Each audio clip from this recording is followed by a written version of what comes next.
Kosovo, Polier.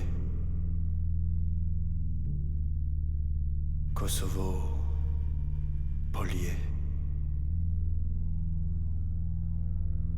Kosovo, Polier.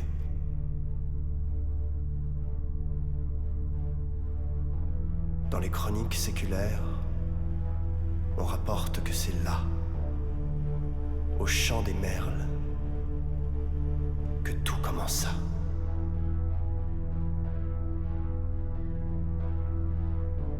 Il est dit que cette année-là, l'année de la grande chute, après que l'antique muraille qui bornait les deux mondes fut abattue, on vit l'ogre des Carpates, très ancien et très terrible, sortir des décombres encore fumantes, et que, tout en époussetant l'armure de ses pères, il monta à la tribune pour annoncer à son peuple l'avènement d'une ère nouvelle. On dit que, s'adressant à la foule, il érigea au rang de relique nationale l'héritage du passé et la dignité de la race, et proclama que l'heure n'était plus à la plainte, mais au carnage. C'est alors qu'on vit, au milieu de nuages de poussière immobile, des hordes de chevaliers errants ressurgir des souterrains, et cheminer en silence à travers les rues désertiques, étouffantes, pareilles à des sables mouvants de pierre et de béton.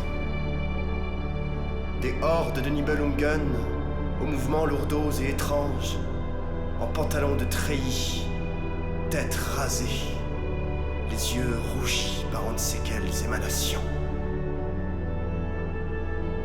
Il y avait là les ratés de l'amour, de l'argent et du travail, les mineurs écœurés de leur puits, les ouvriers exécrant leur usine, les honorables pères exaspérés par la famille, les écrivains dont personne n'achète les œuvres, et les braves et les forts, venus de tous les horizons de la vie pour prier et acquérir la gloire.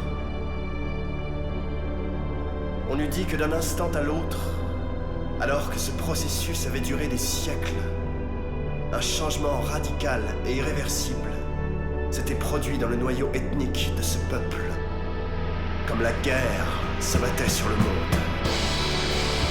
La discorde entre les politiciens serbes ainsi que leur mentalité servile ont conduit à l'humiliation de la Serbie pendant des années, des décennies. Les Serbes se sont sentis inférieurs